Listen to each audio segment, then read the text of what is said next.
이런 사람 라미네이트 하지 마세요.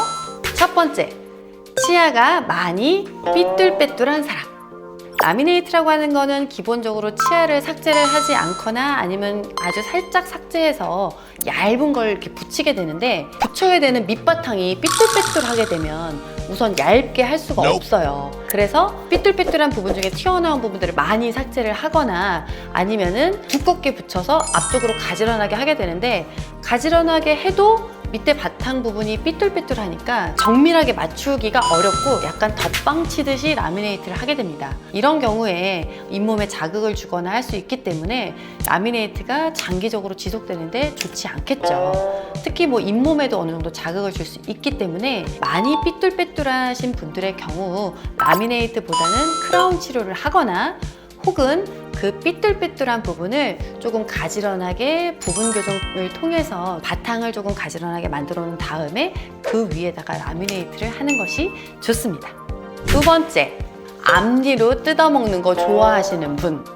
라미네이트는 앞니에다가 어떤 얇은 판을 붙이는 그런 치료입니다. 그런데 앞니로 손톱을 계속 물어 뜯는 분, 혹은 입술을 계속 물어 뜯는 분, 앞니로 오징어 같은 거 뜯어먹는 거 좋아하시는 분, 아무래도 라미네이트에 자꾸 충격을 주고 힘을 주게 되니까 탈락하거나 깨질 확률이 높아지겠죠.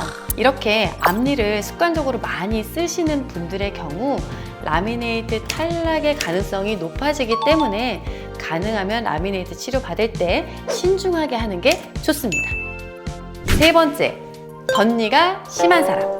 덧니가 심한 치아는 보통 이렇게 돌출돼서 위로 올라가 있는 경우가 많은데요. 이런 경우에 튀어나와 있는 거는 뭐 깎아서 해결한다 치더라도 올라가 있는 치아의 경우 잇몸 라인이 그 치아에 맞춰서 같이 쑥 올라가 있습니다. 우리가 웃을 때 잇몸 라인도 굉장히 중요한데 이 잇몸 라인 높이가 이렇게 예쁘게 맞아져야 되는데 이렇게 맞아지다가 쑥 올라가게 되면 라미네이트를 해도 치아가 너무 길어 보이고 안 예쁘겠죠. 이렇게 덧니가 심한 분들은 잇몸 라인 높이를 확인하신 후에 라미네이트 치료를 하는 게 좋습니다.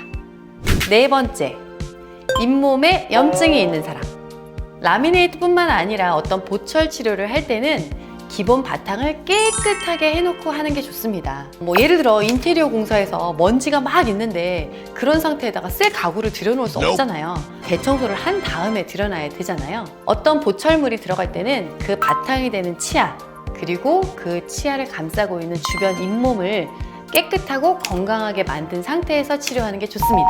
그런데 잇몸이 빨갛게 부어있고 염증이 있는 그 상태에 맞춰서 라미네이트나 보철 치료가 들어가게 되면 나중에 잇몸 치료한 다음에 부어있던 잇몸이 가라앉으면서 라미네이트의 경계선이 헉 드러나게 돼요. 그렇기 때문에 이런 라미네이트 치료를 하기 전에 치료를 하는 치아와 그 주변 잇몸을 깨끗하고 건강하게 만든 다음에 치료를 하는 게 좋습니다.